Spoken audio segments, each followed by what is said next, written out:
You gotta keep the muscles shiny and rippling in the sunlight, so yeah. Oh, wow. Was there a moment on set when you first felt like your character, like you were like, I am He-Man right now? Really, when Travis saw me for the first time as He-Man, and I was like, you know, is he gonna fire me? You know, does he approve? Because it had been such a long process building up to that moment, you know, countless hours in the gym, and I'd say that really just grounded me in the moment and gave me the validation that I'd done the right work. I feel like I really settled into her character, filming a bunch of scenes in the ship with me and Nick. And it was challenging because it's like the most Tila ever speaks in the film is in the ship, and at the same time I'm having to like be driving the ship and knowing what I'm doing in the ship and look organic doing it. So I remember being challenged by that, but once I kind of got over that fear, it felt like I was Tila in her element because I feel like Tila's most herself when she's driving her ship. I honestly think it was at my first costume fitting. Okay. Locking into that and looking in the mirror and just seeing it all, the helmet, the thigh-high boots, the cape, everything. It was this, you know, aha moment of like, oh, I'm in an action movie. Yeah. It felt really cool. Yeah. There are so many great action sequences in this film. What is something that you did that was harder than it might look to audiences? Honestly, kind of anything with the Sword of Power, because the difficulty was acting like I am the most strongest man in the universe and not feeling the incredible weight that actually is the Sword of Power. I mean, it's so heavy compared to most other swords, so I'd say that would probably be the thing that most people would not really realize. I think the wire work, like the aerodynamics of it and having to balance your form while you're quite literally being suspended so high into the air was super challenging, but yeah, really fun. Well, I have a brief fight sequence with Camila Mendes as Tila, and it took weeks of learning fight choreography, and the thing that people won't be thinking about is the fact that I'm in heels and a cape. So this took many layers of like, you know, first we feel our way around stick fighting, sword fighting, get kind of the language of the moves down, then we learned the specific choreography, then we had to layer in each part of the wardrobe. So it was like, now that you know the choreography, let's try it in the heels. And suddenly you're walking backwards upstairs, stick fighting in you know, 3.5-inch heels, and you're like, this is more challenging. Yeah. Navigating the cape was the hardest part. It's all hard. Yeah. There's nothing that isn't hard. I was very fortunate in our second unit director and our stunt choreographer, Leanne Yang, who is so incredibly talented. He was a gift from the heavens for me.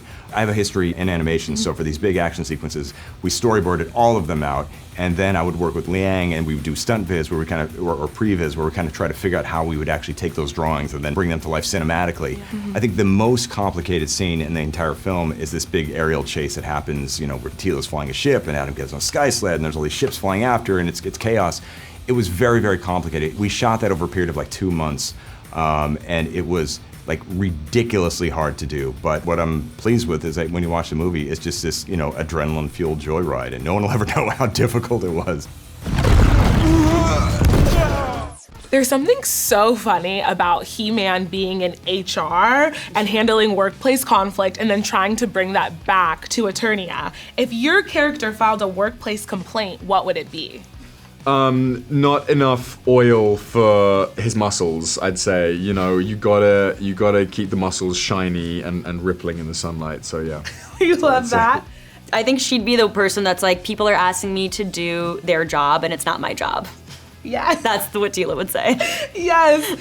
I think it would be about Skeletor having too many tantrums. He's a little unprofessional, I think, in the way that he handles things. Also aggressive and physically violent. So there'd be multiple complaints lodged against him, I think. I am the villain.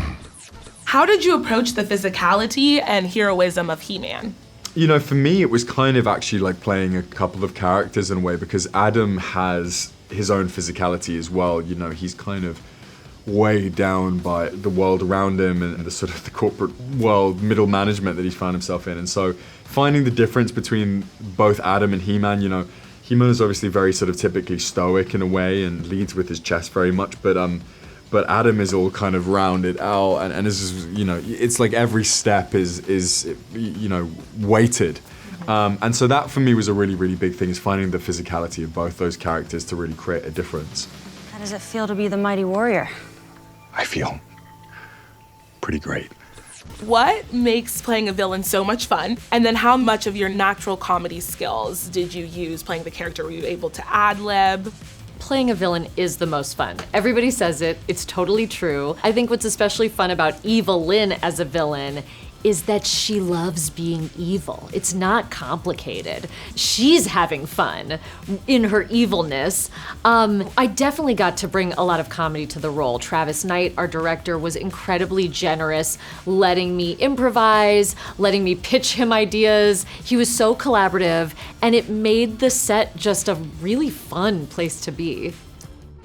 What kind of prep did you do with the actors to prepare for their characters? It's funny, usually in the development of a movie, you go through a rehearsal period where you get the actors together, you're going over scenes. We had rehearsal periods, but we never actually went through the scenes. What we ended up doing was just sitting around and talking about our own experiences, trying to connect with the characters, our own histories. We open ourselves up and we're very vulnerable with one another. You know, we had this incredible, lovely session with James Purefoy, who plays King Randor, and Nick. We were all just sitting around, you know, talking about our childhoods, talking about our fathers, and sharing things with one another. And it really helped to forge the bond between them as father and son. Even though they're just meeting each other for the first time, they have to have the shared history, and that really helped make that happen. So it was a really incredible experience. The time for talk is over.